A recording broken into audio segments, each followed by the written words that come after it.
Good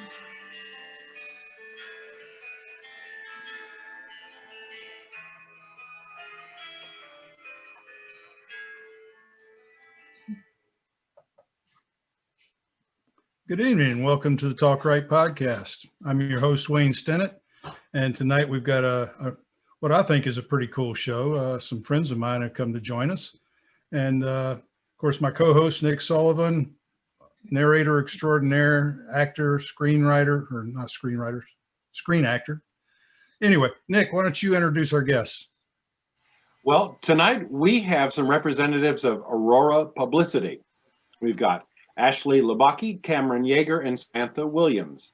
And rather than me mangling what everyone's jobs are, because I imagine you all have more than one hat, I thought we would go down the list and tell us a little bit about what you do with Aurora Publicity. Samantha, why don't we start with you? That sounds good. Hey, everybody, I'm Samantha. I am owner and founder of Aurora Publicity. I also like to say that I am the matchmaker or head matchmaker at Aurora, and I do all of the matchmaking between our authors and our wonderful assistants. Can't take much credit for running the ship because that is my amazing manager, Ashley, and I will pass it over to her.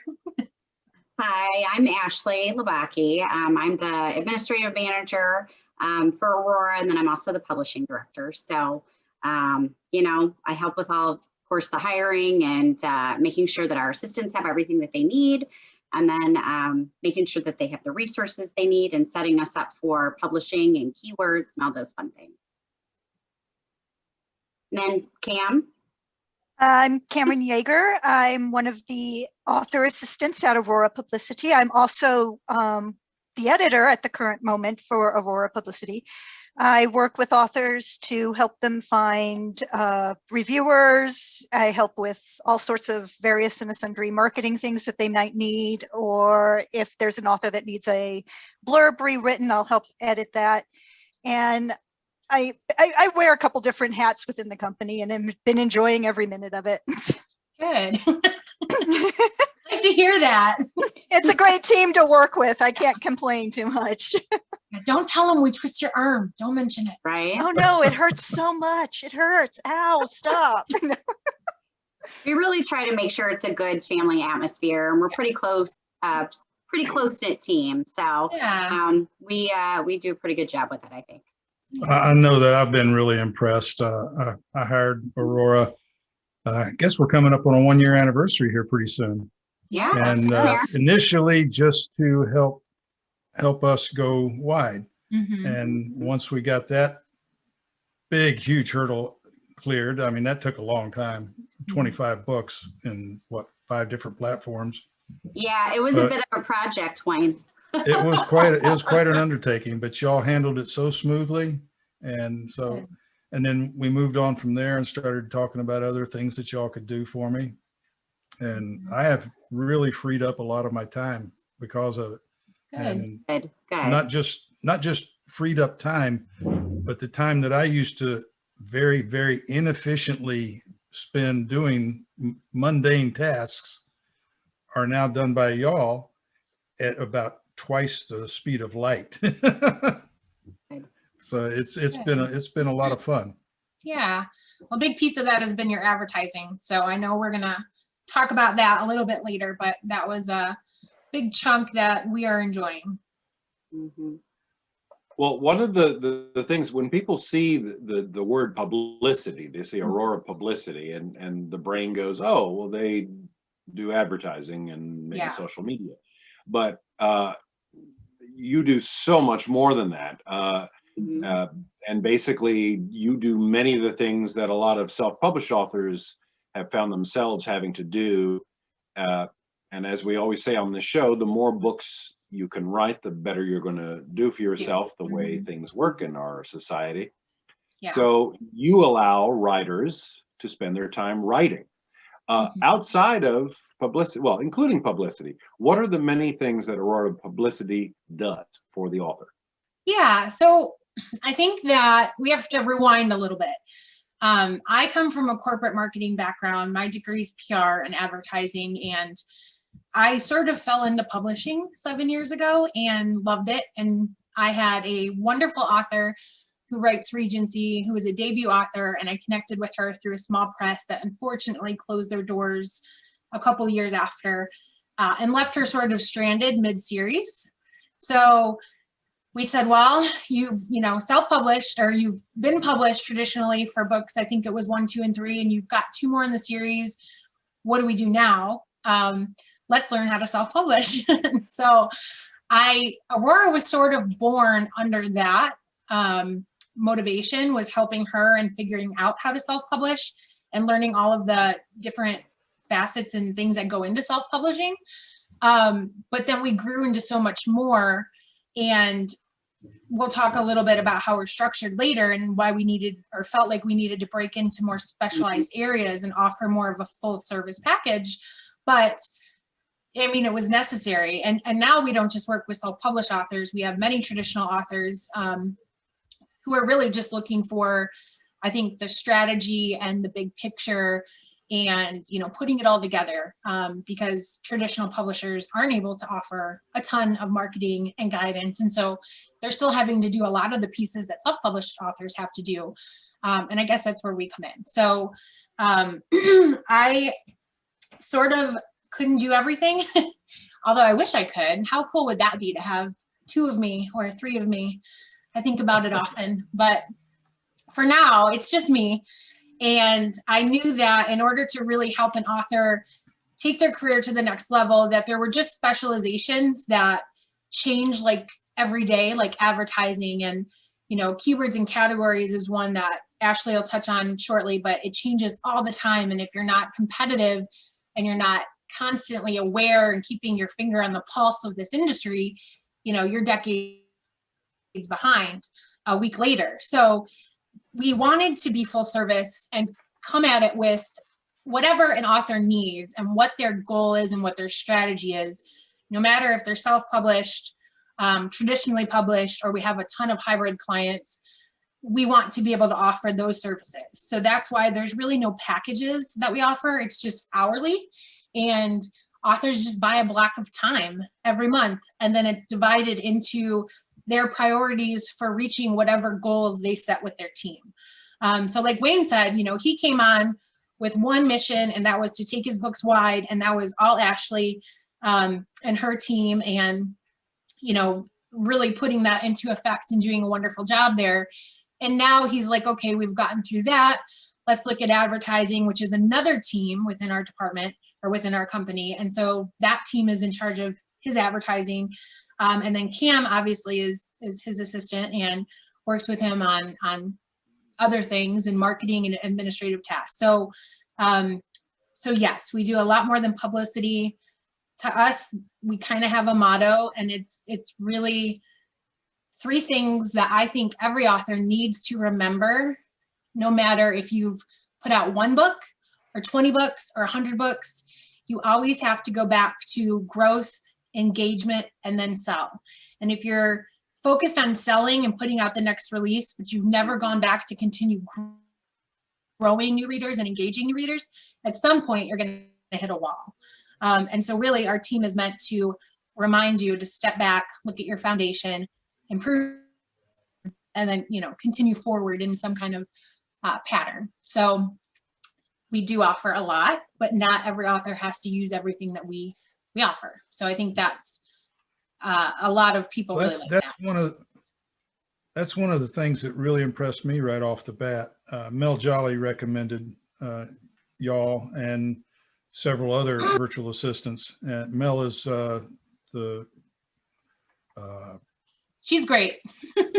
I don't know what her exact title is now at NINC, because I'm no longer president, but yeah, she basically runs the conference, and she's a VA also. And when I've been trying to get her to be my assistant for a long time, and she's just not taking in more clients. So I said, okay, who can you recommend? So she gave me a list of several people, and I did, conference calls and video calls with everybody.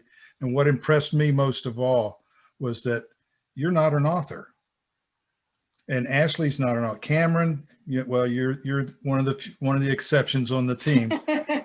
but virtually Aspiring. everybody on your team is not an author. Your sole motivation is to help authors, and you're not doing it as a side gig, which I Right. thought was really, really cool. Yeah. Yeah. I think as we've grown, we have grown with a few assistants who double as authors now. But I like having a mix. We have assistants who aren't authors. They have no desire to ever be an author. They just love working with authors and they love this industry for what it is. And I think that having the mix of the two is really great because the assistants that double as authors are always learning things behind the scenes because they're publishing themselves. And so they're able to bring that knowledge back to the team of assistants who don't, maybe miss that memo because they're not, actively publishing. So it works really well as a team approach and everybody helping each other and giving each other, hey, what's working right now and what are you doing right now? And so I think it's a benefit to have both types of assistants. So yeah, because I know when I'm a member of several author forums on Facebook and the internet and everything, and whenever something new and shiny comes along, we're the first to hear about it. And a lot of times I'll bring information to you guys and say, hey, have you checked out this and checked out that? And it works out really, really well. No, we definitely appreciate the new information because, I think the biggest problem you can run into is when you think that you know everything because it is constantly changing. And that is something that we are constantly doing is looking for the new way. Where are the readers at? Where do we go now? There's Bookstagram and there's, now there's Book Talk, So there's all these different avenues that you can have to really publicize yourself and to get yourself out there. And if you're not on that pulse, like Sam said, and like you're saying, Wayne, then you're not in the mix. So we are always game to hear from everyone. What other ways do y'all keep your finger on the pulse of the publishing industry? I'm not the only one giving you feedback, obviously. So I'm sure you're probably members with the author groups also and watching what's going on there. Sometimes it doesn't even come from the authors. Sometimes it comes from the book readers themselves. I'm a member of a number of book review teams that I have friends in. A couple of groups that I follow on Facebook that are for book lovers in general. And they're always coming on at times throughout any given week with, hey, have you heard of this new thing over here? Or have you checked this out and gotten into this yet? And I'll pull from the actual book lovers community because oftentimes it's not just authors or assistants. It's a full group effort. Everybody's going to have something. And if you're not also touching upon your own readers and what they are getting their information from, then you're going to be out of the mix. Mm-hmm. Yeah, I definitely think there are two ways that I stay, I hope, ahead of the game. And that's by learning from other marketers that are smarter than me or that are, have more of a niche in something that I don't, because that's where you learn and that's where you can grow. And so, Aurora spends a pretty good chunk of money every year on software and programs and courses, and we learn from really smart people who are doing this and are doing it in areas that they're more knowledgeable. And I always say, Aurora is not a competitive company. Like, if I think there's another PR company that can do it better, I'm going to tell you they can do it better, or I'm going to see if they want to help us, help you do it better. It's not about who can win your business and who can keep your business. It really is about the author succeeding. And that's why we have a lot of publicity partners that we outsource things with. And we learn from them and we grow with them. And I think that's the way to do it. And just like authors, band together, like Tropical Authors, Aurora bands together with other marketers and companies who can benefit. And I hope you enjoy my 15-month-old son singing at the dinner table upstairs. So that's the other way that I stay in the loop is I have 15-month-old twins and I can only take so many nursery rhymes in a day. So sometimes I'm literally just playing with them on the floor and browsing Facebook. And like Cam said, I'm looking in the author groups, I'm looking in the reader groups, and anything that catches my eye, I screenshot for later so that I can research it. I didn't go back to school for a master's because I needed it. I went back because I honestly love learning. And I'm too scared to go for a doctorate. So I started learning this way. So yeah, I will continue buying courses and doing things like that. And then I think having the team that we have in place and learning from each other is probably our biggest strength. Yeah, that's a big piece of it too, is that you have so many different assistants. They all come from different backgrounds. We recognize that everybody has different strengths and weaknesses, and we really help each other. We really promote an environment of learning and where we can all bounce ideas off of each other. So we have internal communications where we're constantly, hey, have you heard of this? Hey, did you guys see there was an issue with this today? Have you found this problem? Right. So we are all talking throughout the day, trying to make each other better. Of course, we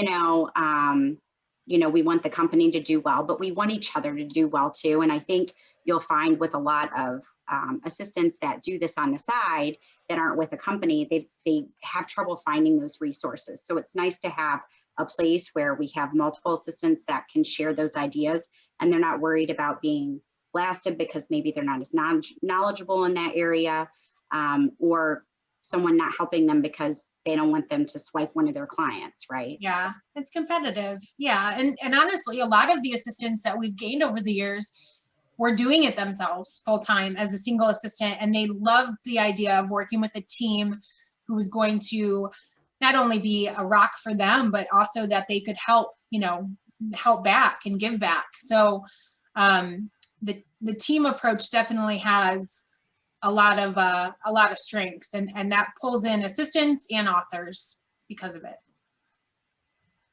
So let me ask, so there are authors of all different stripes, not just in terms of their genre, but where they are in their careers, whether the self-pub or a hybrid or fully with a publicity company.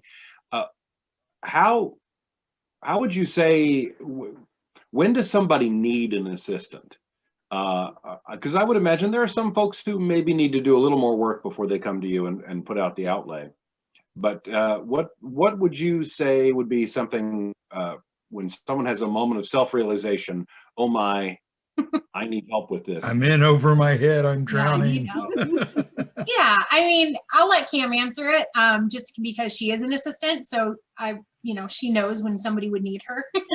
But well, like yeah. Wayne, for instance, he came to us because he wanted more time to actually write. He wanted the time to devote his hours to nothing but writing. So I've been telling him, it's like, okay, well, I can help you with your social media stuff. If you're not feeling like you're comfortable behind the computer, engaging with your audience on a regular basis, I can get those posts up for you. I can write the script for you, send them to you for approval. I can schedule it on a daily basis for when they can go out.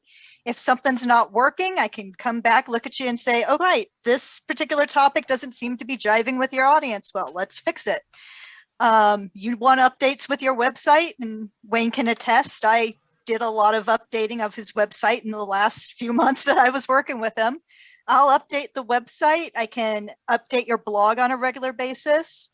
We'll work with you on finding book reviewers. If you've got a release that just, it hasn't met well with a reading audience, we'll help you find the reviews.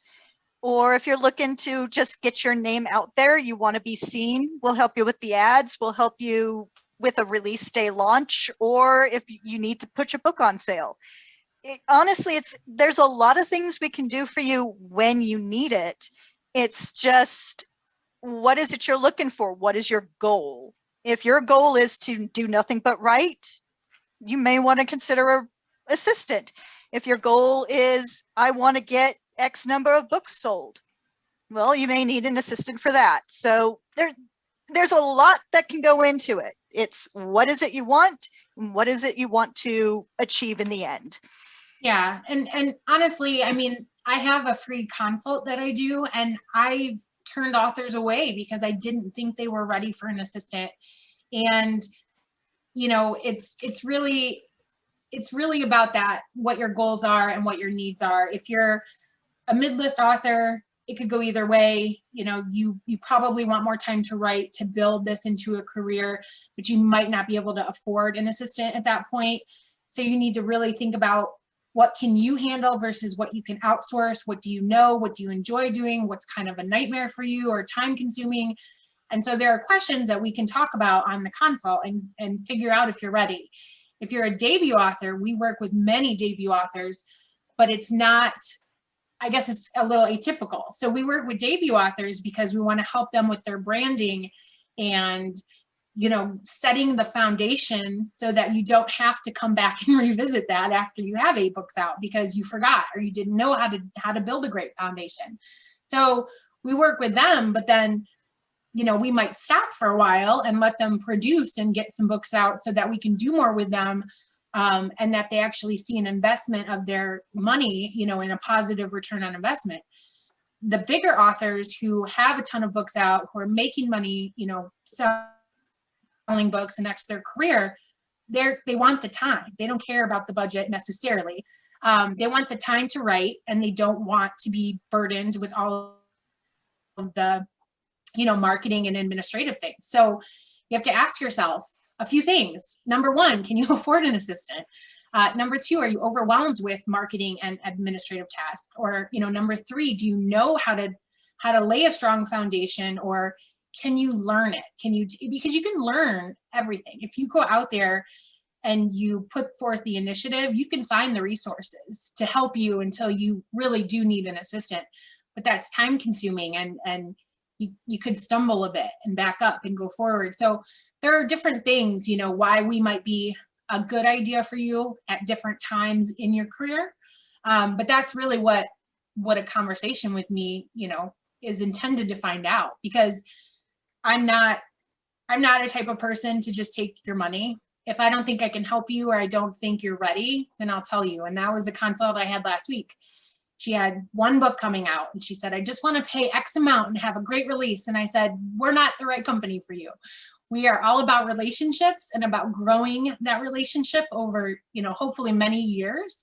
And then she's writing a trilogy next year. I said, come back and see us when the trilogy is done, and then we can do everything. So it's really, it's such a funny question, because could you always use a second you? Yes.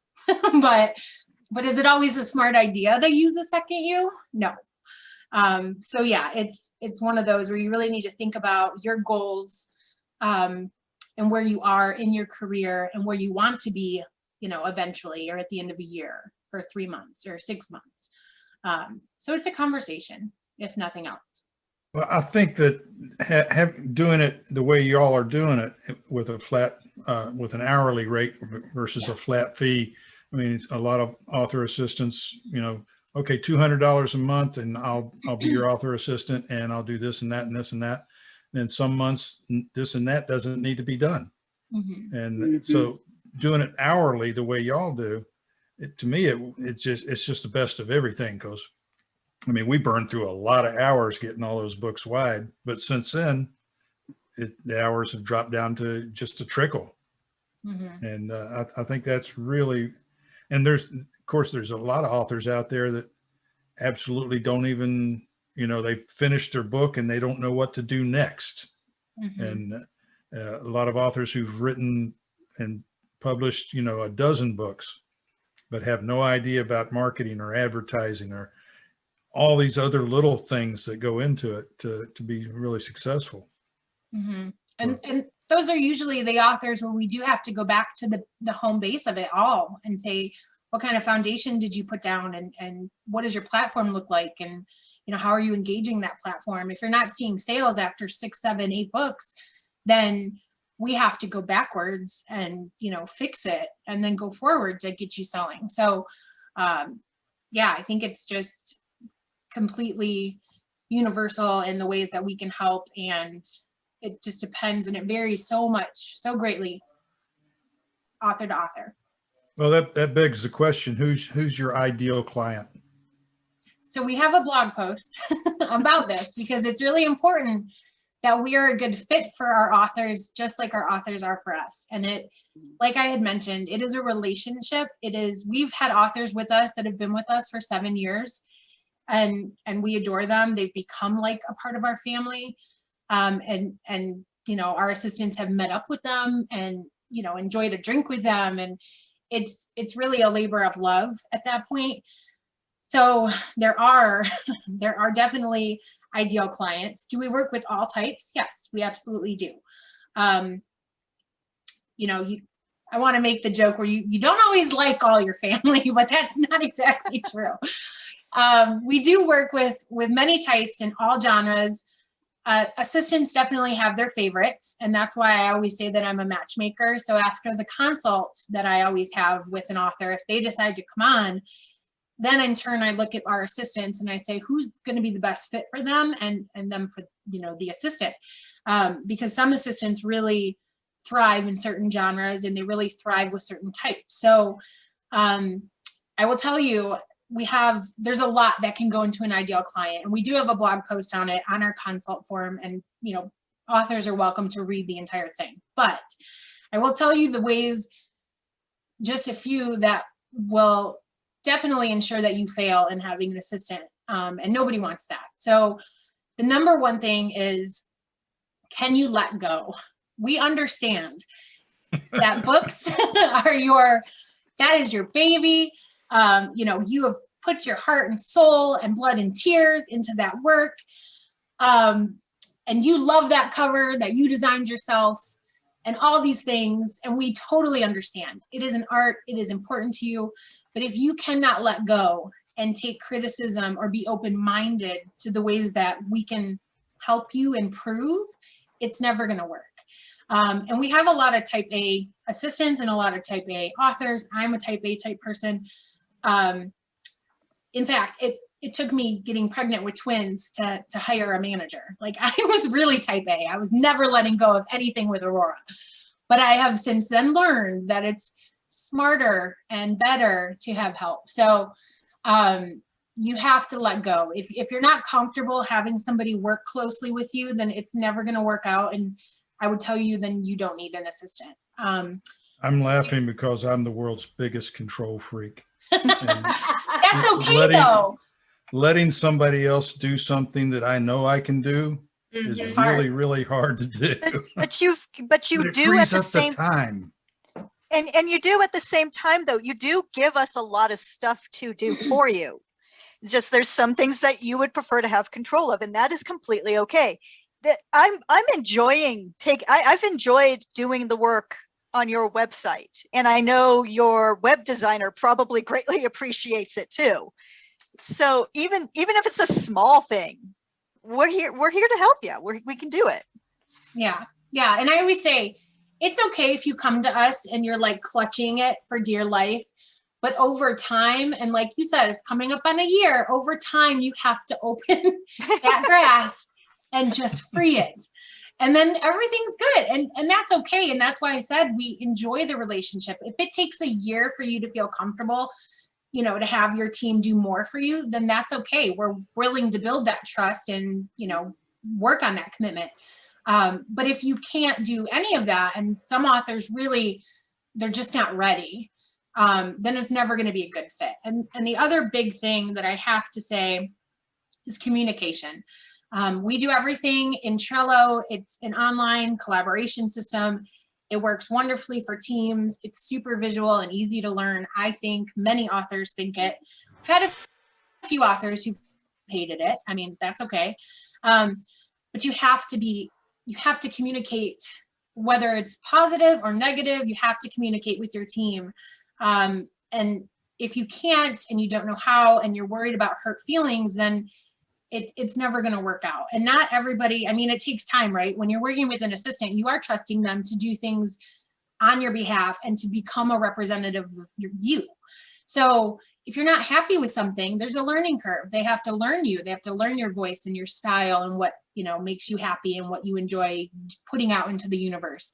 So you have to be able to communicate, especially in that first month of working together. this is how I would do it. Oh, I wouldn't do it that way. Oh, let's fix it together. Because if not, then it's just all going to sink, and it's never going to allow either of you to really work well for the other one. So communication and open-mindedness. Those are my two things that if you can't and you don't, then it's just never going to work out. Many of our listeners may wonder what Trello is. Can you give us just a quick breakdown of what this software is? So, I mean, there's a lot of them. Basecamp, I think, is one. You know, there's a few. Trello is very visual. I always say it's like a Pinterest, but for working and projects. And so every task just gets added to a card. And then the whole team has access to your client board. So it's really nice because I have access to everybody's, you know, all of our authors' boards in Trello. So I can keep up with what's happening in and out of the teams. But that's where Ashley really strives, is she pays attention to if assistants and authors look like they're flourishing and working well together, and they're you know, the communication and everything is taking place in Trello. And then if you need, you know, hey, I want advertising this month, then we bring in the advertising team. Or, hey, I want, you know, my cover designer's booked out for 6 months. Do you have a designer? Yes, we have a design team. So we pull in that designer. And so people can get added to your team, you know, as needed, which is really nice. And then it keeps all the communication in one spot, which for me and for busy authors, you know, nobody has time to sort through 100 emails to find a conversation you had about a brilliant marketing idea from 2 weeks ago. Like, nobody has time for that. So that would be on page 6 of my inbox. Yeah, exactly. You know, oh, what were the keywords in that email? Let me try search, like, just forget it. So yeah, so Trello makes it super easy. A lot of authors actually really love Trello for outlining and plotting. And Nick, you love the Kanban board and the sticky notes. So a lot of authors apply that method to Trello and love it. There's actually a few courses out there. I plan to put out an author course on how to use Trello and enjoy it in the future. But yeah, we love it. We love working in it, and it just streamlines everything. It does, and it keeps things really organized. I mean, that's just the biggest thing. It's hard for when I'm going through, you know, all of our authors' boards, because Sam and I are on all of them. If I can't find the information I'm looking for, I mean, that would be like you said, Wayne, page 6 of your emails. So, and being type A, I love the checklists and the due dates, and you get the reminders. I mean, there's so many things you can do it. And if you're visual like I am, it's just awesome. I have, just for my job, I have my own personal Trello board to organize my life. So it's pretty great. Yeah. I was thinking of using that. Right now I use a private Facebook group for my beta readers. And it works great, except for the fact that some of them are so prolific at leaving notes that a lot of notes get overlooked. And one beta reader will post a comment exactly like somebody else has already posted. But if I set it up on Trello, then I could set up a card for chapter 1, a card for chapter 2, a card for chapter 3. And then they can just jump on there and see that somebody already mentioned that. So they can skip on to the next one. Yeah, it really, it would make things so much easier. And like I said, like Ashley said, it's meant to organize projects and ideas and communication. And there's a free phone app. So it's wonderful. It is. I didn't know there was a phone app. What? Oh no, Nick, that will make your life so much better. I hate getting all those email notifications. Turn them off and set the phone app, and you'll get the push note. I've learned something. There's a free phone app. It's great. Nick loves his phone apps. Yeah. It's really nice. And I even have a board for personal things, and I'll put due dates in there, and your phone will get a notification like 24 hours before the due date. It really is wonderful. Well, Nick, do you have Alexa turned off? Oh, no. Alexa, play rock and roll. Oh, thank goodness. Alexa, stop. Alexa, mine's on. Mine was about to play. Oh, look, she started. Oh, Turn off. I Alexa. absolutely love this technology. I can't get a handle on it, but things like that where all I have to do is say something, it's just great, isn't incredible. it? Yes. I grew up on radio and black and white TV. You know, we had a 19-inch set in the living room. That was our only TV. Mhm. And now I've got a TV in my pocket. Yep. It's incredible how far we've come. But It's y'all great. are a lot like, one of the things that really, one of the reasons I really click with you guys is that you are schedule fanatics. And I have, my schedule extends all the way into 2022. My writing schedule, my publishing schedule, everything. I can tell you exactly when my editor's going to have the third book from now, and that's going to be in March of 2022. And so that's how far in advance I go. Mhm. And y'all keep the same kind of scheduling, and that's really it's extremely beneficial. Mhm. I think it's really important for Cam in an editing role. And she can touch on that, but from an assistant role, the worst thing honestly is, oh my gosh, I have a book, I want to put it out tomorrow, what can you do for me? And That's it's a lot in 24 hours. Well, yes, I mean, that is can. there's stuff that you can do, but it's going to be a rush and it's going to be You shouldn't painful do it. for You shouldn't everybody. do You it. really shouldn't. No. Scheduling, I mean, it really comes down to, do you want more yeses than you're going to get nos? Because give the people time. So whether it's readers or bloggers or, media outlets or you name it, they need time. They have schedules. So why wouldn't we try to fit into their schedule by having a schedule ourselves? Any author who's finished a book knows that editors have schedules. Oh, yeah. Yes, They're we do. usually booked months in advance. And the last thing you want is to type the end and then send an email to your editor and say, hey, here's my manuscript. Can I get it back next week? They say, no, I might get started on it next month, but it's going to be a while. Well, that goes along with everything in publishing too. I mean, any successful author knows you have to have all these things lined up ahead of time. You should have talked to your cover designer. You need to talk to your formatter. I've got some authors that their formatters take a couple months to book, and if you don't have all of that lined up ahead of time, or if then your manuscript's not put out in time onto KDP, you're screwed, right? You can't, you've got especially if you have a pre-order. Yeah, absolutely. You lose your pre-order. Absolutely. So if you don't have all of your ducks lined up well ahead of time and have done that research and then stay on schedule, treat your author, treat your books as a business, because it is, then everything will be off.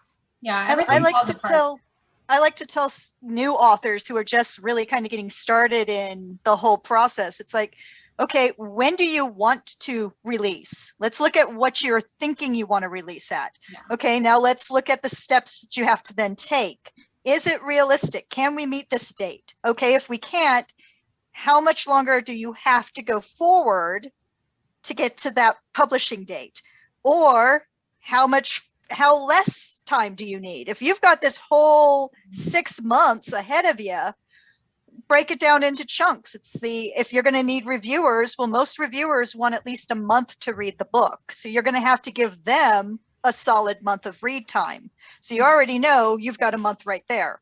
So go with your release date and work backwards and start filling in the blanks backwards and see if it's realistic. And if it's not, move it ahead a bit. Yeah, Nick can attest to that. He's, besides being my good friend and my co-host and my narrator, he knows my schedule because he's on it. As my narrator, I have him scheduled through 2022 also. Yep. Yeah. And like I mentioned, and we all mentioned, is you're working with people who follow a schedule, who have a schedule and need time. So it only makes sense that we would also have a schedule that can fit into all of those pieces. And that's one of the biggest stumbling blocks that new authors, especially new authors, come across is Yeah. they're not scheduling types. The creative types are not, they're right brain thinkers, and they don't understand the schedule. They just write, publish. No, can't publish. It's got to be formatted. It's got to be edited. It's got to be proofread.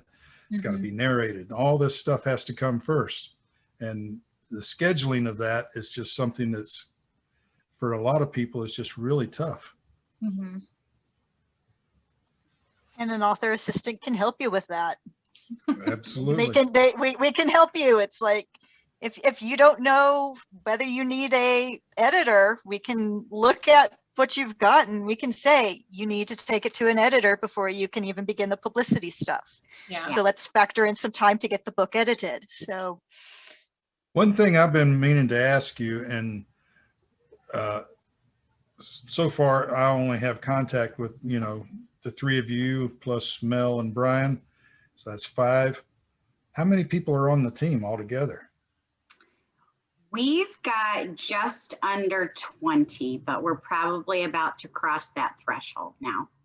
Yes, we So are we have- constantly hiring assistants. As we continue to grow, we don't want to overload anybody, and some of us wear many hats, but we really try to the specialized areas. We really try to just leave them in the specialized areas, because that's such an important job in itself that they really need to just stay there and learn and grow within there. Cameron's kind of, I think, the only exception where does our editing and also has just a couple clients for author assisting as well. That's because she came to us as an author assistant, and we didn't learn that she was a fantastic editor until after the fact. So I came to them with have you ever thought of helping our authors out by offering editing services? Because, hey, I do that. And we said yes, of Yeah, course. fantastic. So, so in terms of the specialized departments, we obviously have Cam, who does, the editing, proofreading, things like that. Ashley's the pub team. Her and Jen, they do amazing job on keywords and categories for authors and anything publishing related, or just organizing, reaching out to our formatter, who's another one that's outside of Aurora, but he does such a fantastic job with such a short turnaround that we would never bring that in-house. So she does all of that. Then we have an advertising department, which I am a part of that department as well. And then we have, which is Brian and I. And then we have a creative department with our head designer and then 2 other designers / illustrators. And then we have all of our wonderful author assistants, and we continue to look for amazing author assistants daily, just because, like I said, we don't want anybody to get too bogged down. And so we continue to grow in that way. But yeah, we have pretty big team. And it's funny because when I got into this role into publishing, it was just going to be me. I never envisioned Aurora. I never thought about it. I just said, I'm going to be an author assistant, and that's going to be my job, and I'm going to love it. And then that one author, my first author that we learned to self-publish for Regencies, told all her friends, love her, but she told all her friends. And then I just couldn't take anymore. And I felt like there was a need to really just give that experience and expertise to other authors. And I just figured, you know what, I'm just going to have a team. We're going to help each other, and we're going to go forward and help authors. And that's what we've been doing for 7 years, which is crazy to think about. I've got a question from our YouTube audience. Yeah.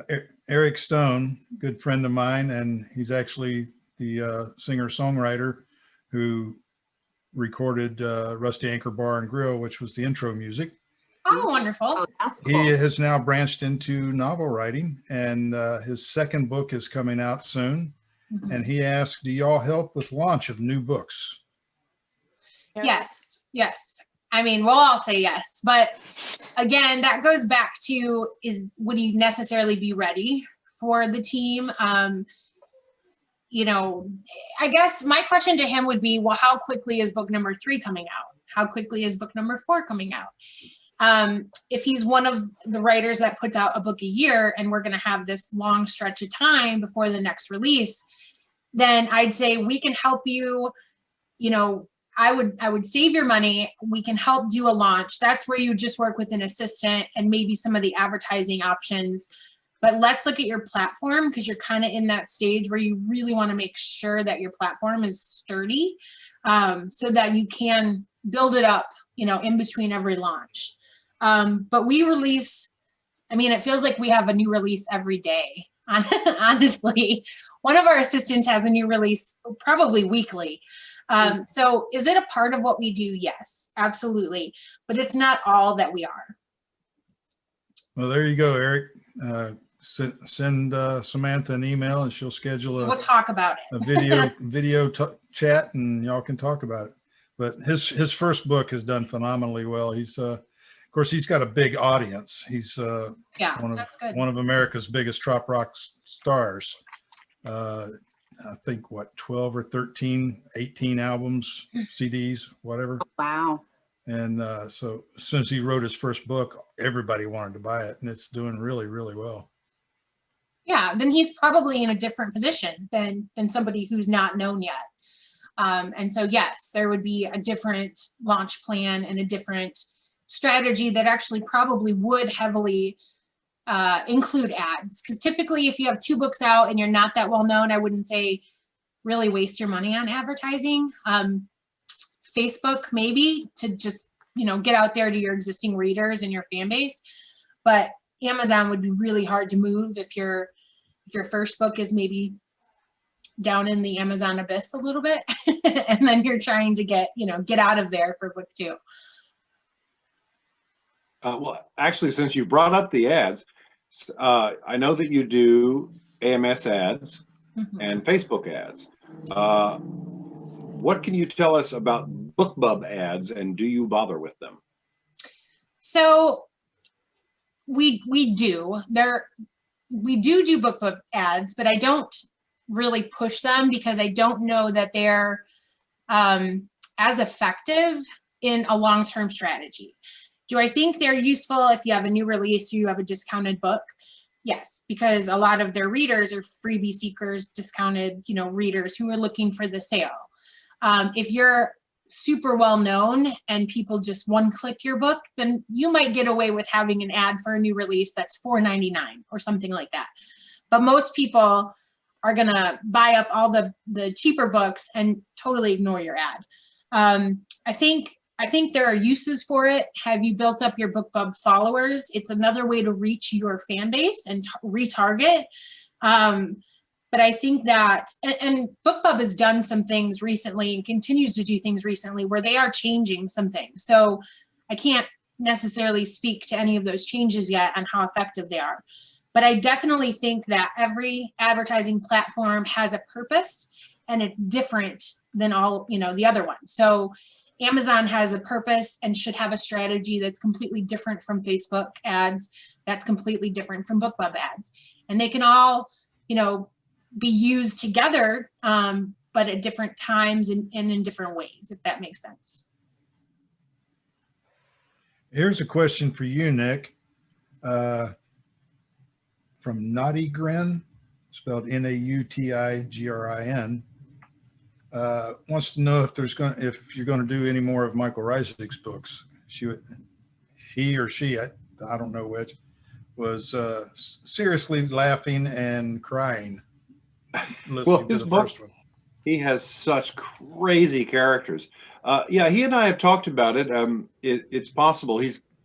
I've been suggesting to him that I narrate his more recent ones instead of trying to play catch up, so that he could have something with his new release.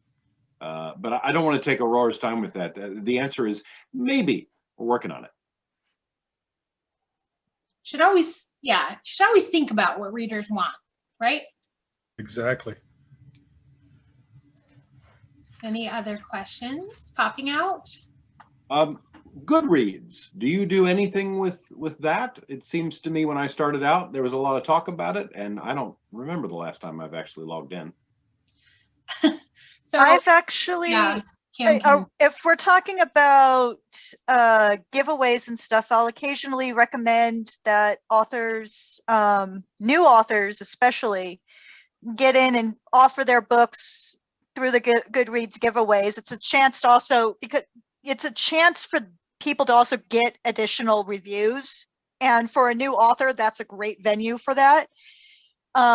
Listing the books on the site are always things that I highly recommend doing. And I've actually just recently finished up redoing new covers on one author's Goodreads page so that it's up to date and reflecting the new stuff.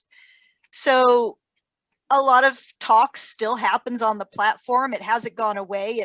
I find it still very effective. Reviews still get listed on a daily basis. It's just one more platform to put you on that we can help you set up and maintain. It's so how we use advertising, how we use Goodreads is for advertising, because you can make lists on Goodreads. So, top 100 books to read if you like, I don't know, Grisham thrillers. And so you can add your books to lists, which is a great way for extra exposure. But in terms of advertising, when we're looking for keywords or comp authors, we go to those lists and we look at what our readers really excited about, that's similar to our authors, whoever we're working on for their ad campaign. And so we use lists a lot from Goodreads. I will say that their readers are harsh. A lot of them can give 1-star reviews without the book ever being out. So I don't know why they're so mean on that platform, but they are. So you have to, really tread lightly, but this kind of ties back into how we're constantly learning. You've probably heard of her, Alessandra Torre. She's a huge author and a wonderful resource for authors, and she does a lot of webinars and teaching for authors. She has a free Goodreads webinar on how to sell books. So definitely check her out. We've watched that. We've taken notes from that. So again, we're constantly looking for those resources and utilizing spaces that, maybe aren't as popular, but maybe could be or should be. And if nothing else, it's such a big reader site that there are things you should do on there. Whether you should spend all your time on there and energy and effort, no. But yeah, her webinar was really great. So I would check that out as a resource. Yeah, Alessandra, she gave a presentation at NINC last year. Mm-hmm. Yeah, she's great. Really good. She's the new CEO of Binge Books. Oh, nice. And nice. Just because I brought up Binge Books, I will be on a live book club meeting on March 30th on Binge Books. Wonderful. Oh, So cool. if anybody watching if you're readers, big readers, read a lot, check out bingebooks.com. It's a great source to find some really cool books. Mm-hmm. Yeah, definitely.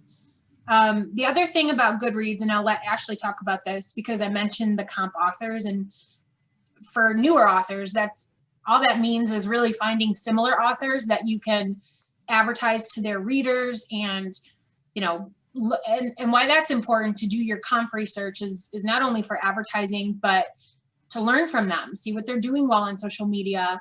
Your assistant should be researching comp authors because usually they're doing what their readers enjoy. So, but for Ashley and for publishing, it's the keywords and categories, and she does a lot with comp authors.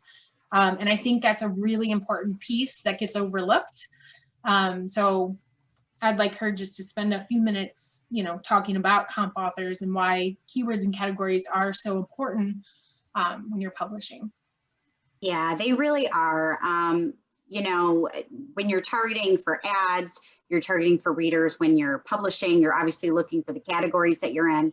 You have these basic BISACs that Barnes and Noble and Kobo and all of the other sites use. But Amazon is amazing, as most people know, and they have, some 11, 12,000 categories that they're constantly expanding on. And if you use those basic BISACs to put your book into, you have so many competitors. You're going up against so many different people that you have no chance of being visible.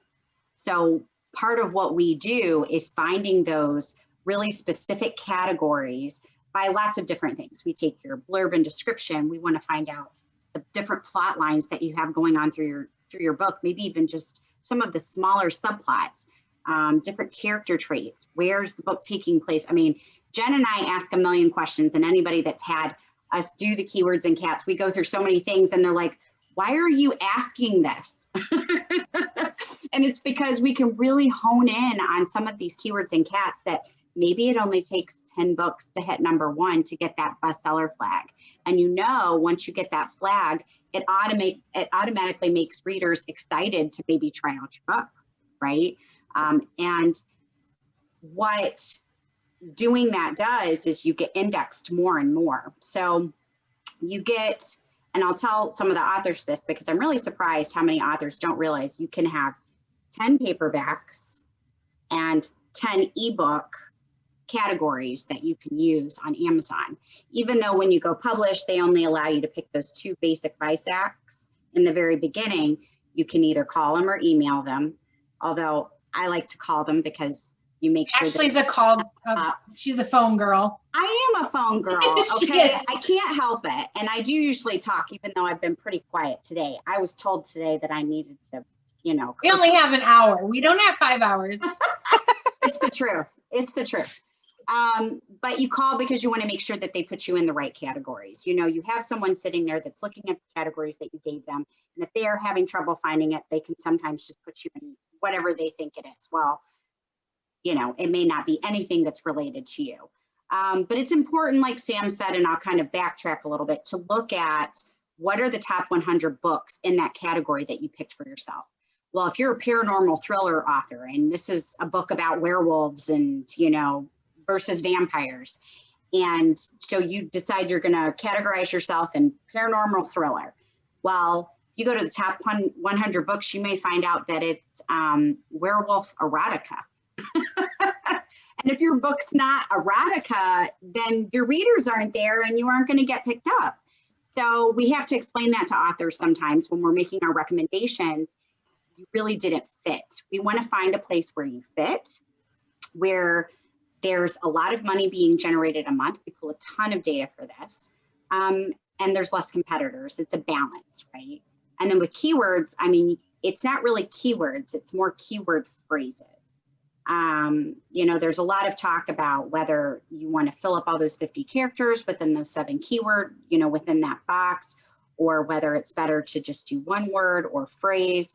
But Amazon actually starts with the phrase in the order you gave it. So when I'm doing my research, and when Jen, my assistant, is doing our research, we'll actually change it up a bunch of different ways. And you'd be surprised at how different those numbers come out. You might have less than 100 people look for alpha male, and people, you know, maybe there's 3,000 searches a day for male alpha. It'd probably be more the other way around, by the way, but just for an example, right? So there's a lot of research. You can really get down the rabbit hole with that. But it's super important for targeting. It's super important for being visible and optimizing that visibility to your readers. And looking at what the other bestsellers are doing too. Sometimes that's what we do a lot of times. If, you know, if you're along the line of John Grisham books, well, let's look and see what they've done. What categories are they in? Where are they hitting best? And what are some of the keywords? Yeah, you know? and go ahead. Well, I was just going to say it's important to try to get your keywords right on point, but also to make sure that you're getting them into your blurbs as well, because Amazon actually indexes more than just those 7 boxes. You know, they're looking for it within your description and even within your title. But you do have to be careful with the subtitle, because there's a lot of stuff that goes a lot of keyword stuff in there. Yeah, don't do that. Well, there is, but I've had actually a lot of authors ask me about that lately, and it's really hard because if your subtitle is not on your cover of your book, technically speaking, if you talk to an Amazon person and you look on their policy on their website, if they catch you they can remove your title. Yeah. So, and Definitely it goes not good. back and forth. Now, of course, it's Amazon individuals that are reviewing each book as they come through. So you may have somebody that lets it get by, and a lot of authors get by. But I would hate to advise someone and then it gets pulled, and that's my fault. So, Yeah. so I don't usually advise it. Yeah, don't advise it. And my point really quickly on this is categories are super important for advertising as well. Yep. And two strong cases is we had clients come to us for Amazon ads, and we have a whole process. I could spend a whole hour telling you our process. We've taken Amazon ads from Mark Dawson, who's a genius with them, and Brian Cohen and Alana Terry, and we've sort of adapted this crazy process from all of those other smart people. But anyways, part of our process is to set up auto ads. And auto ads, who knows all of the data that Amazon uses, but some of it is your categories. And we had a sweet historical romance author who was listed in Christian historical romance categories. And we were finding that even her auto ads weren't gaining traction. People were not interested because her books really weren't Christian historical romance. And so we said, you need to call Amazon. You need to get out of these categories. She's like, well, we have crossover. And I said, yes, but that's not your readership. That's your secondary readership. We need to target your priority readership. If you can't get traction with your auto ads in Amazon, a lot of times it's your categories are wrong. They are not putting it in front of the right readers for your book. And so she changed her categories, and then, they just changed. So now we're going forward with that. And another client, she wrote sort of steamy contemporary, and Amazon rejected one of her books for saying it was erotica. Come to find out, they had put it in an erotica category. It was not erotica. It took a lot of convincing to get the book out of that, because typically if you're in erotica, you can get blacklisted. But now she's out of it, and now we can advertise her book, and now it should reach the right reader. So categories are so much bigger than just publishing and, I think it's this. It's so much bigger. We take the keywords that they do as well, and we use that sometimes to help us with keywords and comp authors for both Facebook and Amazon ads as well. So it's a team effort. You're paying for one thing to have your book run for keywords and categories, but it's also a benefit if you're running ads with us because we use that data as well. It also makes for really good marketing through teasers and release day images, where if you're plugging those keywords in on your graphics when you're releasing a book, readers are going to be attracted to it, and they're going to come and they're going to look at your stuff. Yeah, it has a lot of benefits. One tool I did want to tell everybody about, when you're looking on Amazon, you can only see the couple categories. Even if that author has put themselves in more, it's going to show wherever they're selling the most, to the top 2 or 3. But there's a wonderful blogger, and her website is nerdybookgirl.com, and she has a book category hunter. So and it's free. So if you put in an ASIN for a book there, it's going to pull every category that author is in.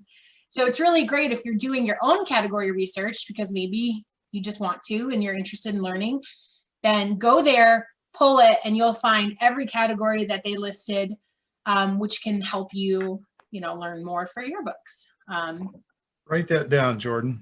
Nerdybookgirl.com. Yeah, I'll put I want to find out what all categories I'm in. Yes. So I'll put it in our chat, Wayne, and then you can put it, wherever it needs to be for others to see it. Cool. You got anything else, Nick? No, I think that last one. Well, I'll ask a real quick question, because you brought up that for some of the keywords that there are sometimes people who suggest putting as many as you possibly can. Right. But on the other hand, it seems the ones that are precisely tailored to the ones that perform well, that's a good idea. If in your 7 little thingies, do you recommend somebody shoot the moon with 1 or 2 of those?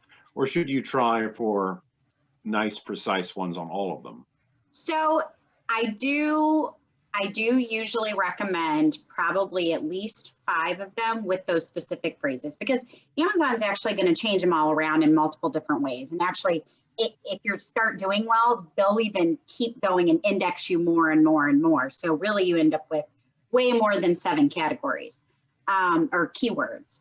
But I would only reserve maybe 2 or 3 for adding a bunch of those extra words in, but I would even do just small phrases in there. So like your first 5 would be like the specific phrases. And honestly, most of the phrases that we end up recommending are like 4 or 5 words. So there's still a good couple words and take up a lot of characters. But then for the rest of them, you can take some of the others that we recommend or that you find, you know, in your research and kind of add them in there together to stack up to get more characters. Because what actually can happen, it can be to your detriment, is if you put a lot of random words in there that you feel you really fit into, if you don't index well, Amazon stops showing you. So if it's super competitive or nobody's really plugging those keywords in, which they may or may not be in those orders, they'll start taking you down. So you really want to have a couple solid, like your top number generating and, you know, more searches and less competitive. And then for the others, you could plug in a bunch of words. I kind of like a mixture of both. I like listening to Mark Dawson and Dave Chessum both. They both have varying views on these things. Again, Sam says it. We do a lot of classes. I just did another class like 3 days ago, you know, and I like going off data. So my background, super quick, is nursing actually. I'm not publishing or a writer, but I love books and I love reading. And so I took my administrative background, which was in management administration in the ER and the ICU, and brought it to Aurora. And so I like objective data, which is why I'm really good with this part of it. And I'm super type A. So I like pulling the data. I know where to find it. I listen to other people and I'm constantly researching. And that's how I make my recommendations to you. Right. Yeah. So just so everybody knows, Ashley is actually my sister-in-law, and she came on, it's been about 1.5 years now. 2 years? Almost 3 years. We came on before. Oh yeah. I forget my twins are 15 months old. Oh my gosh, where's time going? So she came on when I was super pregnant with twins, and I knew that I needed somebody finally to run this ship. And she just never left. You know, I kick her out, but she comes back. So now I can't live without her. Whatever. Don't let her fool you. No, she did try to leave once, and I was like, you're not going anywhere. You're staying here. You're staying right here, right here. So no, it's been a lot of fun to work with her. And, you know, funny enough, our creative director who runs our creative team, she's like a sister to me. She was my friend in high school, feels like decades ago, and we stayed close, and that's what she did, and brought her into Aurora 7 years ago. And so when I say we're a family, we really are a family. And I think that's a strength. We work really well together as a team, and we have that kind of fun, laid back approach, which I think many people like. So totally going off on a different direction, but Wayne, you had a question earlier that somebody had asked you, and I don't think I addressed it during the call, and it was about Facebook ads. Do you have that, or? I don't have it in front of me. Okay, so it was a question about Melissa Storm doing. Yeah, it was about Aurora Publicity's relationship with Melissa Storm. So, like I said, I'm not a competitive person. Melissa Storm also lives in Michigan, where I live. That was completely just coincidental. And technically, Melissa Storm is a direct competitor. She owns a bunch of things, one of which is Novel Publicity. It's similar to Aurora. I think their focuses are a little different. And then she has LitRing, which is a huge reader, like promo list building group. I actually send a ton of authors and a ton of our clients over there for list building. So that's kind of where we connected. And like I said, I am totally about learning from other people. Melissa is a fantastic person, but also a New York Times bestselling author. She hits the list with like every release. And a huge part of her success is her advertising, just knowledge. She's just such a Facebook advertising expert. So I had been doing all of our Facebook ads, and I just reached a point when I was pregnant and I said, I can't do this.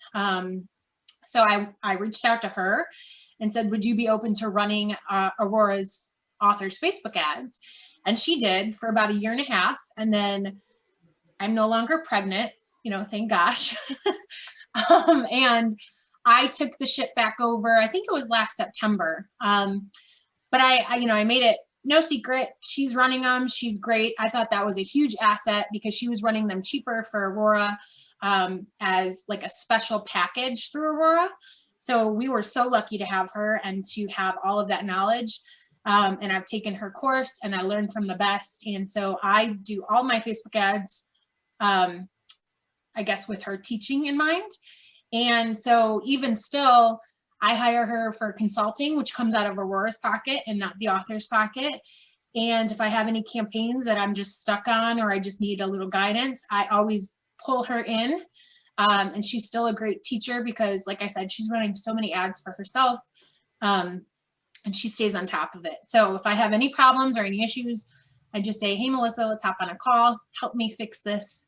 Help me fix this campaign. And she does. So we love working with her, consulting now. And then for Amazon ads, we also use Alana Terry, who's a wonderful teacher and author, who has a course on Amazon ads, which really breaks it down into just a basic understanding. So if you're ever interested in doing Amazon ads yourself, she's a wonderful teacher. I would look into her course. And so she comes on and consults with us once a month for any campaigns that kind of get stuck or we're looking to scale. So yeah, like I said, we are constantly learning from other experts and applying that to our authors. So I think it's a really great benefit. Well, we could probably talk for another hour, but we're 12 minutes into overtime already.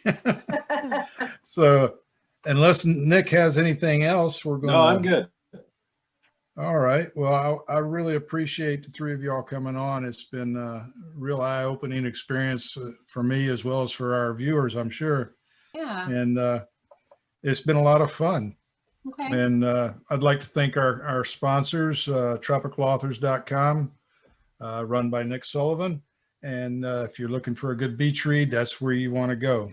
Cinematic Book Trailers produces all of my book trailers.